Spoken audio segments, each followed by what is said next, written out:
Principios del siglo XII. Costas de Provenza.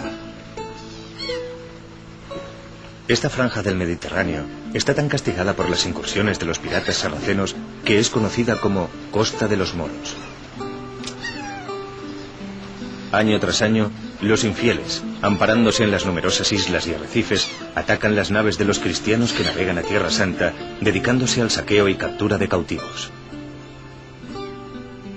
A veces penetran en tierra firme, asaltando pueblos e iglesias, capturando inocentes campesinos para ser vendidos como esclavos y dejando una estela de dolor y profanación. En medio de este clima turbulento, en un rincón de Provenza transcurre la infancia de quien con el paso de los años iba a ser un baluarte en la redención de cautivos, Juan de Mata. El caballero cristiano en su corcel, blanco derrota al infiel. Yo seré como ese caballero y lucharé contra los moros. A mí me gustaría salvar a todos los cruzados cautivos. Nacido en Faucón de Provenza hacia 1154, Juan era hijo de una familia acomodada. Y algún día los salvaré. Sus padres, nobles de gran fervor religioso, habían inculcado a su hijo el respeto y el amor a Dios. Ya desde niño tiene una especial devoción a la Santísima Trinidad. Juan comienza sus estudios primarios destacando en el catecismo. Este niño está dotado para la religión. Algunas veces se acerca a la costa donde contempla, lleno de curiosidad y emoción, a los esclavos que vuelven a ser liberados. ¿Habéis sufrido mucho? Sí, pero nunca perdí la fe en Dios. Años más tarde se traslada a París para continuar su formación. Por entonces ya tiene el propósito de ingresar en religión. París le deslumbra. Es el centro de la cultura, del arte y de los grandes teólogos. Pero también encierra una multitud de mercaderes, soldados, titiriteros y libertinos. Juan se inscribe en la escuela de Notre Dame y comienza el estudio de las artes, paso previo para dedicarse a la teología. Espera, Juan, ¿dónde vas con tanta prisa? Voy a casa. Tengo que estudiar. Ven con nosotros. Conozco una venta donde sirven un buen vino. Lo siento, disculpadme. Mira el fraile. Viene a París y no piensa en divertirse. Señor, ayudadme a seguir mi camino. Uno de los canónigos que más influye en Juan es el maestro Prebostino, profesor de teología. Los religiosos son el agua que está por encima del firmamento, que avanza a su meta suprema, para alabar a Dios cada día. Ahí viene el maestro Prebostino. Hagámosle la gran pregunta. Profesor, ¿en qué creéis? Buena pregunta.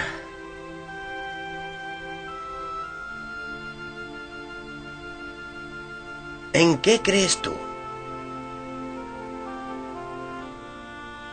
Yo creo en Dios, en su Hijo y en el Espíritu de los dos, los cuales son un solo Dios. Ahí tenéis la respuesta. Esto es lo que yo quiero creer.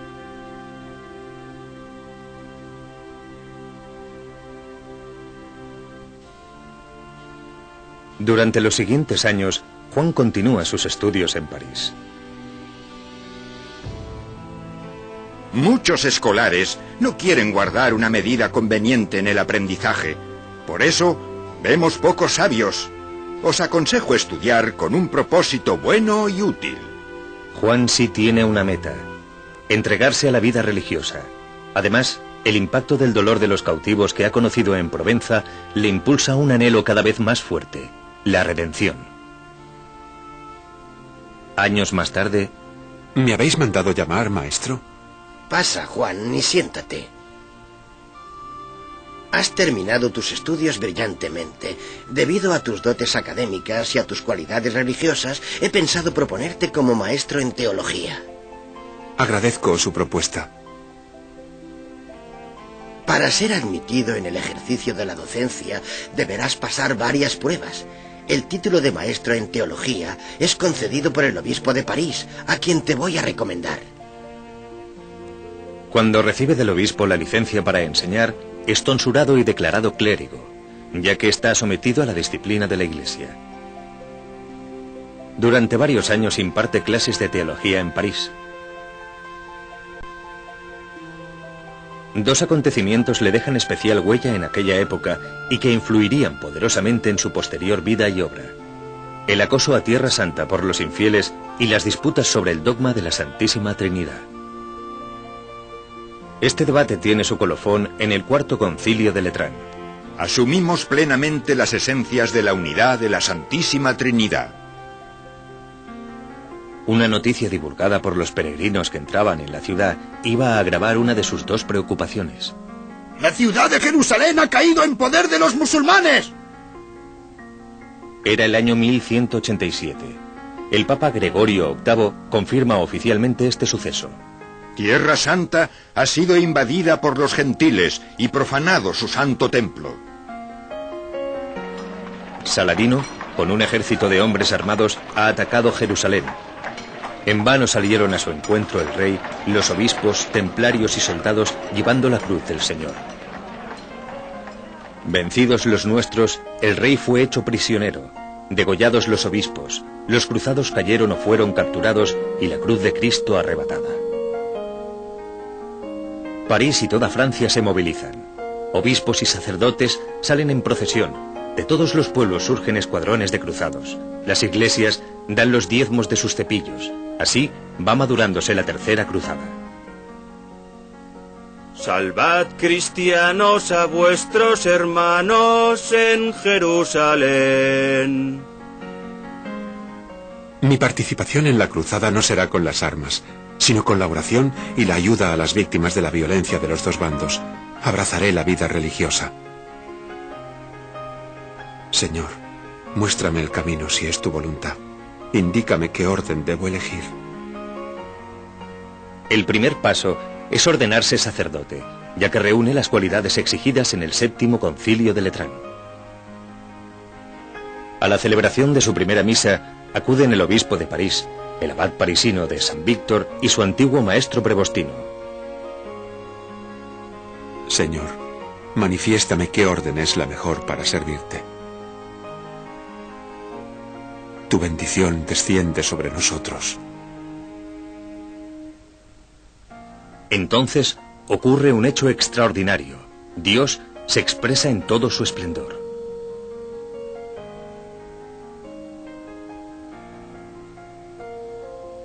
De esta forma milagrosa, Juan de Mata encontró su camino. Por un momento me ha parecido que titubeabais.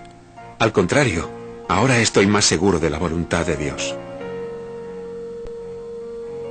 Juan está convencido, pero ¿cómo llevar a cabo la obra contra la cautividad? En primer lugar, debo comunicárselo al obispo. En mis tierras de Provenza he visto negociar con musulmanes la liberación de los esclavos. Muchos han vuelto sanos y salvos a sus hogares. Necesitamos cuantos cristianos puedan contribuir con sus limosnas a una obra tan santa y conseguir personas dispuestas a surcar los mares, arriesgándose por sus hermanos al cautiverio o a la muerte. Si es vuestro deseo, os ayudaré cuanto pueda. Gracias, monseñor. Los ciudadanos de París estaban tan sensibilizados con el problema que pronto comienzan las ayudas. Tengo un hermano cautivo. Quisiera contribuir a vuestra obra. Poco a poco algunos discípulos se van uniendo a su causa. Debemos partir hacia el bosque de Serfroy, lugar donde Margarita de Borgoña nos ha donado una casa. En Serfroy existe un número elevado de ermitas y son innumerables las comunidades religiosas que allí habitan. El bosque es el lugar ideal para buscar a Dios en la soledad. Descansemos un rato en aquella casa.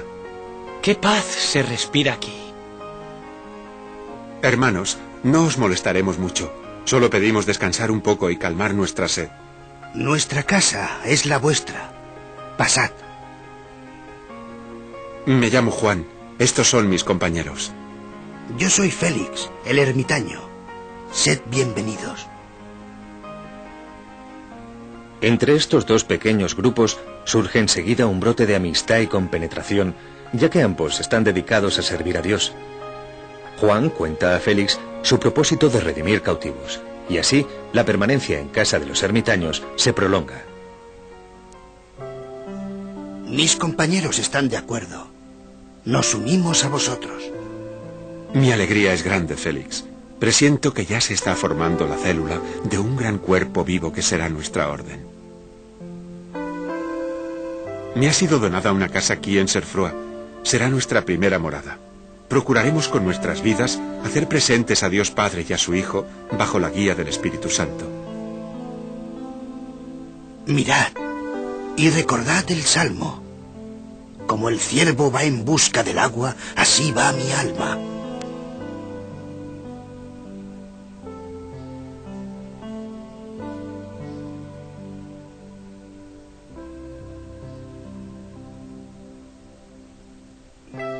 Juan y Félix regresan en silencio. Ambos han visto el prodigio de la cruz. Aún no lo saben, pero esa cruz será el símbolo trinitario que presidirá la naciente orden a través de los siglos. Ha pasado algún tiempo. Los hermanos instalados en la casa de Serfroy continúan aumentando. Juan considera que es necesario el reconocimiento pontificio. Debo ir a Roma para solicitar la aprobación de la orden. Después de encomendarse a Dios en la pequeña capilla, parten para Roma. Ayudados por la caridad y alojándose en monasterios, los peregrinos atraviesan Francia y llegan a Italia. Roma, la ciudad de los apóstoles Pedro y Pablo y de tantos mártires, la sede del romano pontífice. Vayamos primero a pedir audiencia al Papa. Días más tarde, pueden exponer al Papa su proyecto. Nuestra obra está encaminada a la liberación de todos aquellos que gimen bajo el yugo de la esclavitud. Humildemente solicito que nuestra institución sea aprobada por su santidad. La suerte de los cristianos cautivos es una de nuestras grandes preocupaciones. Sin embargo, es prematuro dar conformidad a una nueva orden. Numerosas instituciones acuden con el mismo fin y debemos obrar con prudencia. He leído las cartas de recomendación del obispo y del abad de París, pero necesitaré más tiempo. Os entregaré cartas para ambos prelados a fin de que me informen de la intención de la orden y su forma de vida. Con la confianza puesta en la benevolencia del Papa, vuelven a París. Informaré al sumo pontífice sobre la formación de la orden y vuestra santa intención. Y al fin llegan a su amada casa de Serfroy. Hermanos, ¿cuánto os he echado de menos? Hemos rezado tanto por vos. Después de largas conversaciones con el obispo de París, Maurice de Sully y el abad de San Víctor comienza a redactar la regla de la orden. Podría adaptar alguna otra regla aprobada, pero prefiero redactar una nueva. Nuestra intención es redimir cautivos y la obra está encomendada a la Santa Trinidad. Ha supuesto grandes debates, estudio y mucha oración, pero la regla está concluida. Mañana mismo saldremos para Roma. Aunque es pleno invierno, la impaciencia les impide esperar más tiempo. El Papa presenta la regla trinitaria al consistorio oficial. Antes ha efectuado algunos retoques. Inocencio III quiere que os asista la protección apostólica y os concede la regla según la cual debéis vivir. El 17 de diciembre de 1198 queda aprobada la Orden de la Santa Trinidad. Poco después, el Papa Inocencio III impone solemnemente el nuevo hábito a los primeros trinitarios de la recién nacida orden. Recibid el hábito de la Trinidad para la redención. El siguiente paso decisivo era ir a ver al califa Miramamolín en Marruecos. Antes pediré al Papa una carta de presentación para Miramamolín. Los sarracenos atendían a los religiosos enviados por el Papa siempre que no critiquen a Mahoma. Desde Roma llega a Marsella. Marsella. Qué bellos recuerdos me trae de mi niñez. Aquí es donde conocí por primera vez la suerte de los cautivos. Desde Marsella, muchas galeras navegan al norte de África. Nos dirigimos a Marrakech. Tengo conocimientos de que en Marruecos existe el mayor número de cautivos.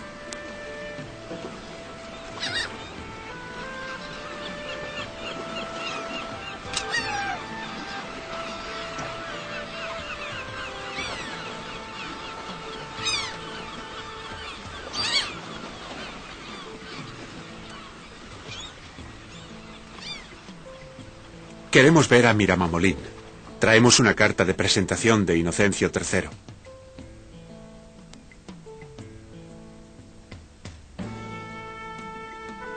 Acercaos, cristianos. ¿Venís a negociar por los esclavos? ¿Qué beneficio buscáis con este comercio? Somos religiosos.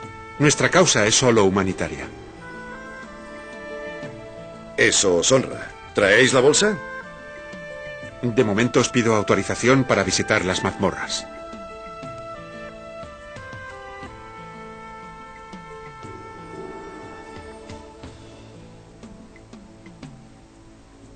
¡Cielo santo! Es aquí donde retienen a seres humanos. ¡Ayúdeme! Déjame entrar en una de ellas. Aquí, Señor, ayúdeme. Por favor, piedad. Oh, sacadme de aquí. ¿Quién sois? Llevadme a mi tierra. Valor. Soy el hermano Juan y vengo a sacaros de la prisión. Después entra en otras mazmorras. Quiere escuchar a todos, abrazarles, darles consuelo, hasta que los guardias le obligan a salir. Toda mi vida he suspirado por la liberación de cautivos, pero jamás imaginé tanto dolor.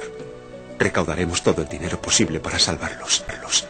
Dios no abandonará a estos desdichados. Faltaba la parte más difícil, cerrar el trato. Los musulmanes, acostumbrados a negociar, tratarían de sacar el mayor provecho posible. Queremos ver al dueño de las mazmorras. Esperad aquí. Saben que todo el dinero que llevan recaudado durante años es insuficiente. Solo nos llegará para unos cientos. Como desearía que la cantidad fuese mucho mayor para vaciar las mazmorras. Para negociar, se necesita la astucia del comerciante y la paciencia del Redentor. Encomendándose a Dios, comienza la negociación. Cerrado el trato, vuelve a las mazmorras. Los esclavos no pueden creer lo que están viendo. No me alabéis a mí. Dad gracias a Dios. Y vosotros no desesperéis. Os prometo volver con más rescate. Entregad esta carta a mis padres. Y esta a mi esposa. Al fin libres. Vamos al puerto. En el primer barco zarparemos. Creí que nunca llegaría este día. Con esta expedición, la Orden Trinitaria comenzaba su andadura de liberación que iba a durar siglos. Virgen Santa, protege a los que aún quedan cautivos y danos fuerzas para poder liberarlos. Al fin llegan a Marsella. ¿Quiénes son estos? ¿Acaso han apresado una nave en alta mar? Se trata de cautivos liberados. Dicen que un fraile de esta tierra los ha redimido. En adelante, se le conocerá en Marsella como el que redime cautivos. Estamos en tierra de cristianos. Vayamos a la iglesia. De vuelta a Serfroa, reúne a su incipiente comunidad. Aún quedan muchos cautivos en poder de los infieles. por lo que necesitamos incrementar los medios económicos para salvarlos. Para ello, debemos crear una institución que se extienda por toda Europa. También he pensado que Marsella reúne las condiciones idóneas para abrir una nueva casa.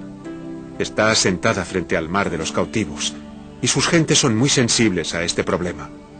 Las futuras redenciones deberían iniciarse en esa ciudad.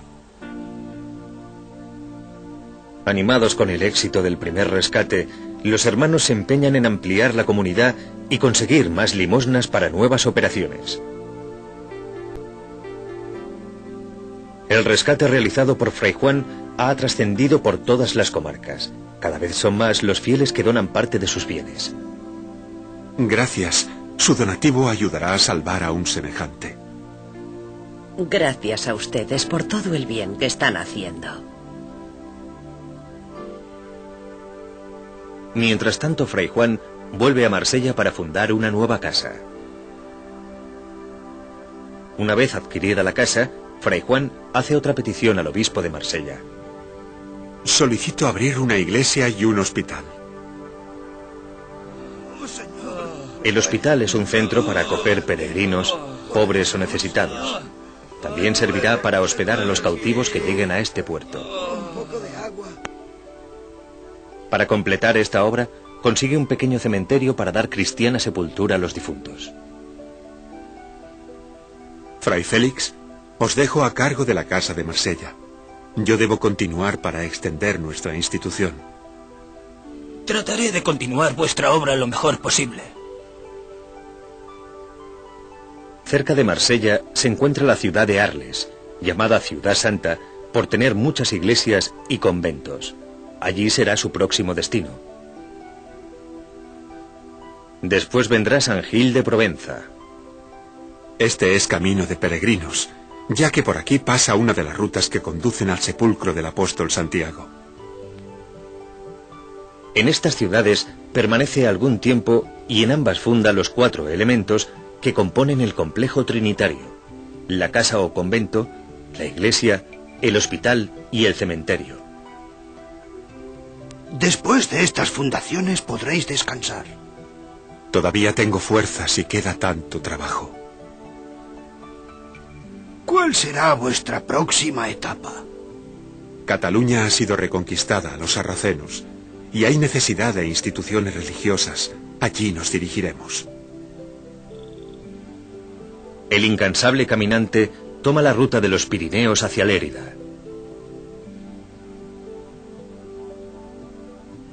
En Lérida, apenas recuperada de la dominación sarracena, toman contacto con don Pedro Moliner.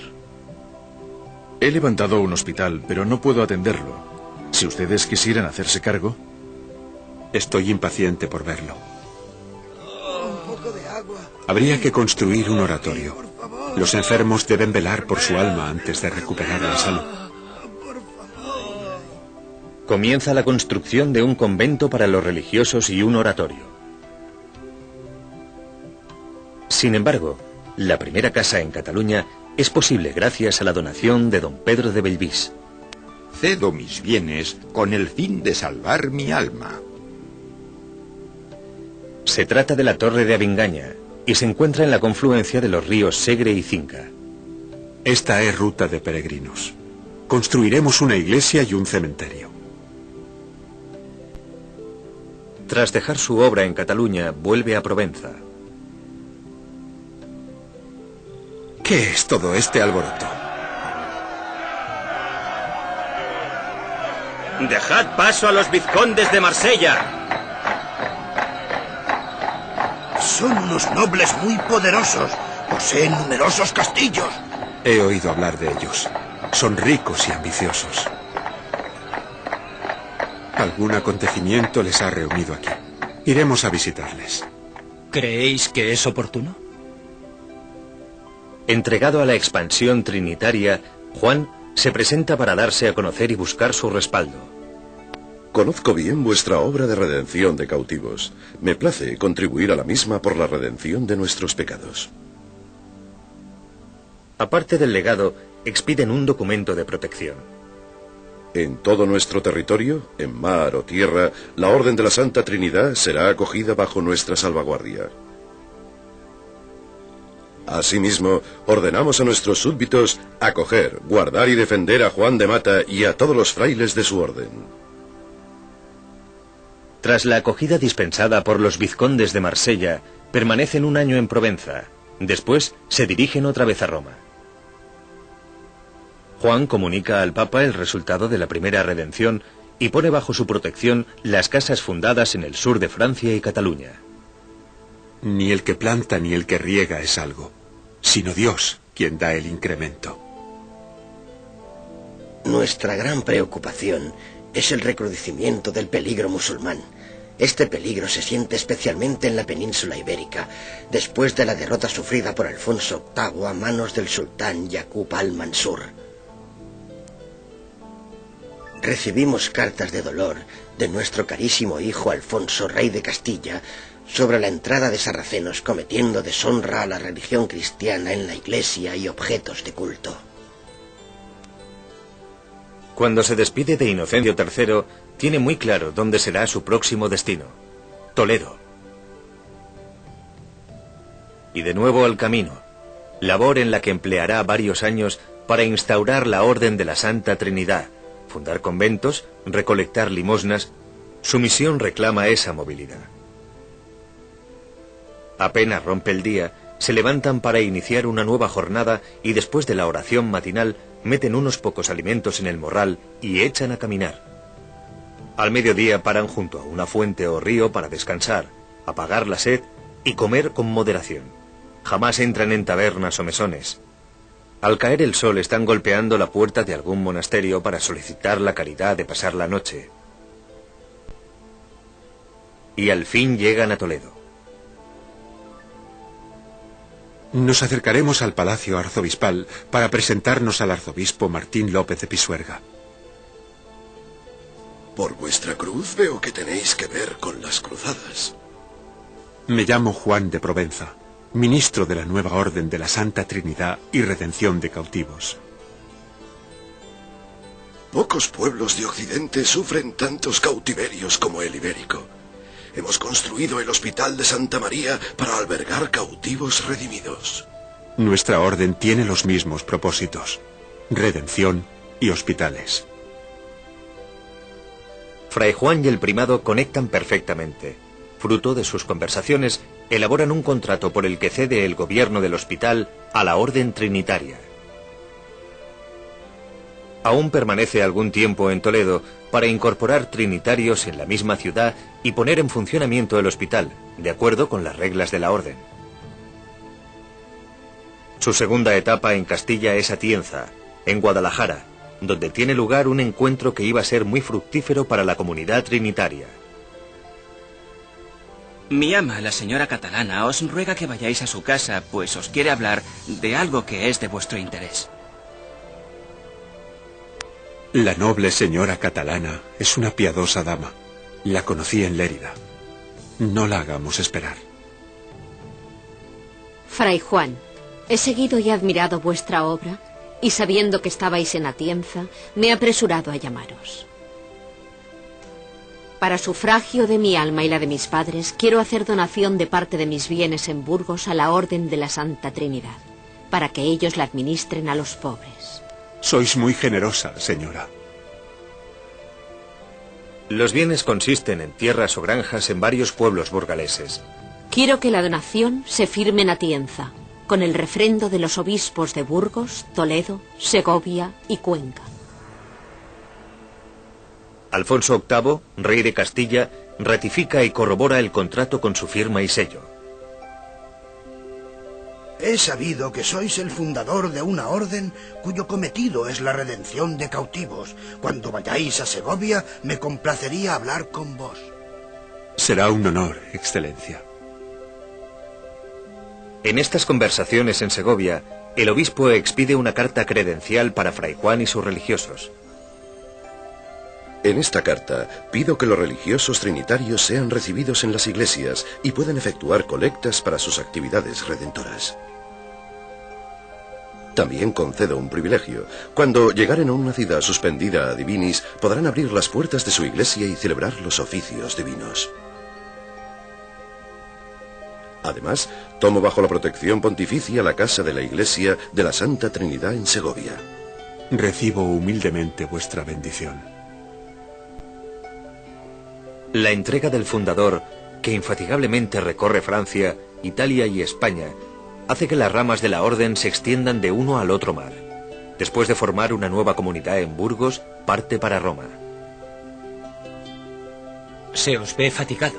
Detengámonos a descansar. Estoy bien. No os preocupéis. Con escalas en Lérida y Provenza llegan a Roma. Su avanzada edad y la incansable actividad le van minando la salud. En Roma reciben una feliz noticia. Dono a la orden la iglesia de Santo Tomás Informis. La iglesia es una de las abadías de Roma que acompañaban al Papa a las celebraciones solemnes. Había pertenecido a los benedictinos. Nuestro lema es la pobreza y la caridad, pero propongo que destinemos algunos fondos para perpetuar el sentido trinitario en la iglesia de Santo Tomás Informis. Lo más apropiado es representar en un mosaico la visión que Fray Juan tuvo en su primera misa en París. Jacobo de Lacio y su hijo Cosme son artistas muy reconocidos. El trabajo se ejecuta en la fachada principal del monasterio. Así, Cristo como signo de liberación preside la iglesia de la Santa Trinidad. Cada día más débil, tiene que abandonar toda actividad. Los hermanos le conducen al lugar reservado para los religiosos enfermos. Cuán inútil me siento y cuántas molestias estoy causando. No digáis eso. Habéis dado todo por vuestros semejantes. Mientras se prepara para su último viaje, pasan por su mente los momentos decisivos de su vida.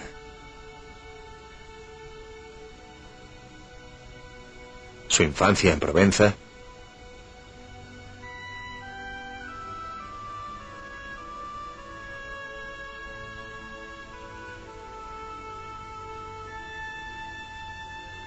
la estancia como teólogo en París,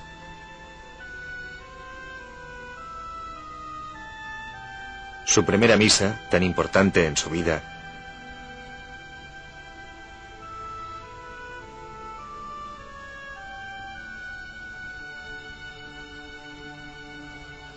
el viaje a Marruecos, que abrió el camino de la redención.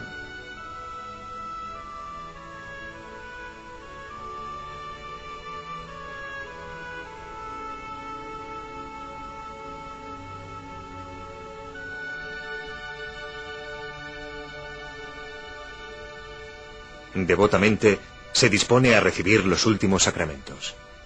Señor, acoge en tu seno a este tu siervo. Hermanos, la obra de la Santa Trinidad está en vuestras manos. Sé que con vuestro entusiasmo y la inspiración de Dios, que es quien la ha hecho posible, la obra continuará para la salvación de los hombres.